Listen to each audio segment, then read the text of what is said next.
Welcome to Career Pro Tips by Life in the Green Room. Life in the Green Room is all about helping busy professionals who want more out of their career. We provide action-oriented, tool-based plans to help you start navigating your career and take the ownership that you want.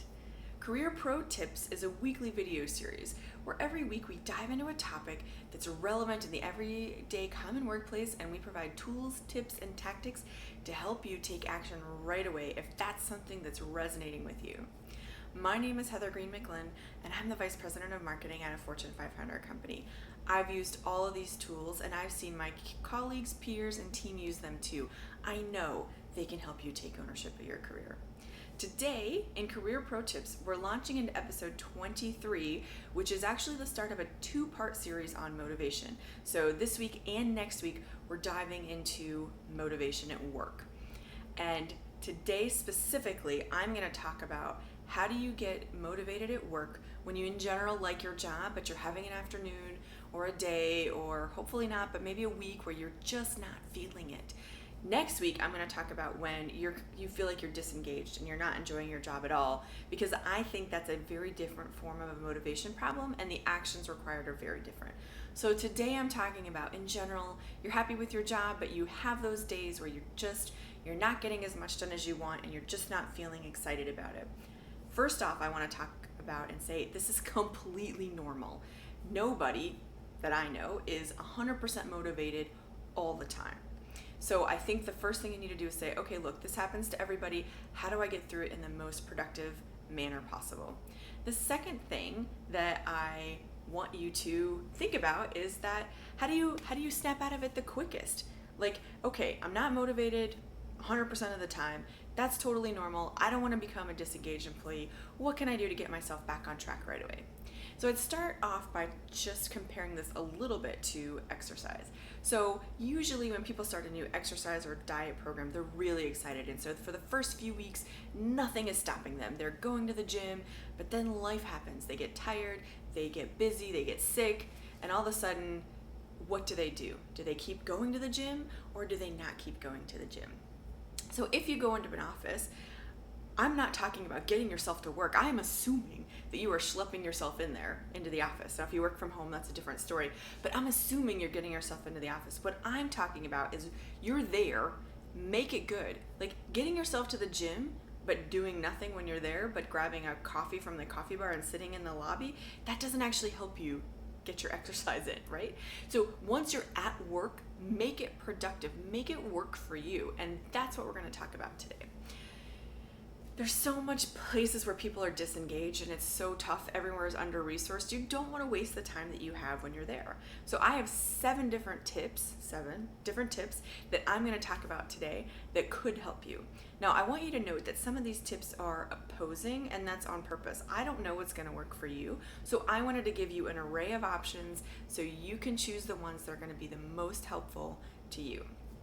Let's dive into those. The very first one I have is to figure out if you have a tell.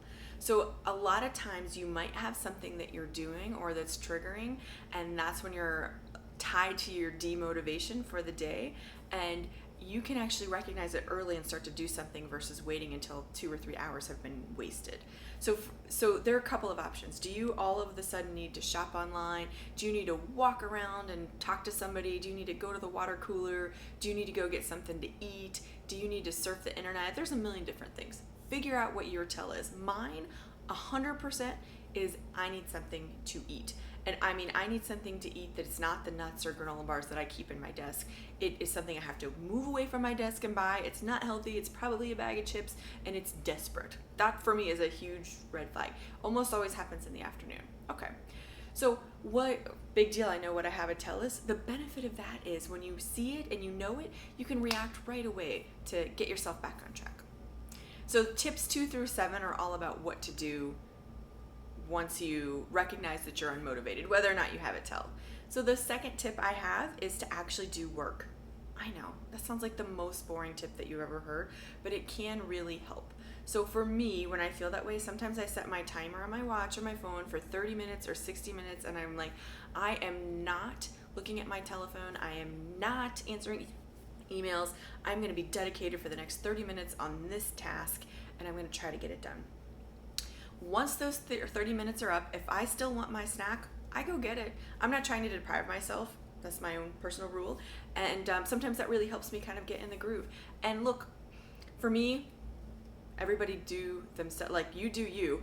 Delaying hunger for me is not harmful. I am not diabetic. It is not an emergency. So take your own advice. Do what's going to work for you in that case.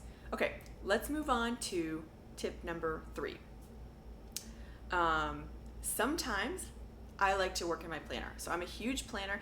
I have a paper planner, which is old school, but it really works for me. And so sometimes when I'm not feeling motivated, I'll just say, okay, I'm going to spend 15 minutes in my planner. Let's look at the rest of the week. Let's look at the next few weeks. What's the travel look like? Do I have logistics that are out there that are open? And I'll just spend some time in there. Now, I do try to cap that because I could spend an afternoon there, and that's just a form of procrastination. That's not actually doing work. But sometimes doing a little bit of that will get me in the right mode.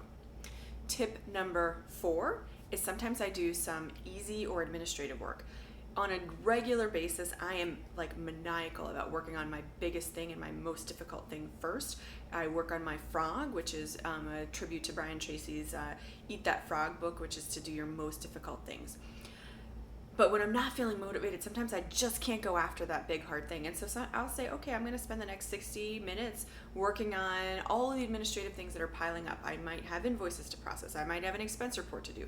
Do I need appointments to book? Do I have small, quick emails to respond to? I group all that together and I go after that work sometimes to get myself out of the funk. I do try not to spend the whole day on that, but sometimes, getting some meat in that's very helpful. The 5th thing you can do is the opposing tip is actually dive into like the worst thing on your list. Do you have something in there you've been avoiding? Do you have something in there that is like a nasty phone call or a lot of research or a big presentation you need to put together? I mean, that could be where you need to spend your time instead of the easy side. But again, that ties into, tip number 2, which was just get some work done. But sometimes saying, okay, not only am I going to do work, I'm going to pick the hardest thing on my list and I'm going to go after that. And the last tip I have is sometimes you can just get up and go for a walk or change your scenery and get some fresh air. And that will let some new ideas flood in. You'll get some new ways to think about things. And it could really help you if you kind of get outside, get some fresh air for 10 or 15 minutes. So when you're not feeling motivated at work, but you like your job, there's a lot of things that you can do to go in there. Oh, I forgot one of my tips. I must have miscounted. The tip I missed was think about your why. So sometimes that really helps me too. So sometimes if I'm not feeling like doing my work doesn't go away when I avoid it. It's out there somewhere. And so sometimes I think about, okay, well, I have a toddler at home, and so if I don't get my work done now, I might have to give up time where I could be playing with him to do it, or I might have to do even more work after he goes to bed. And so sometimes kind of framing that up helps me dive back in. So there you have it. Now you've had 7 different ideas that you can think about that can help you when you're not feeling motivated. And I encourage you to look through all of them and figure out the ones that are going to work for you and try to apply them and see if you can help get on track the fastest way possible. Being unmotivated is completely normal and natural at times, and figuring out the best way for you to get back on track is going to be great for you to understand. I can't wait to hear how you've dealt with motivational lulls in your career. Leave me a comment below, and until next week, here's to owning your career journey.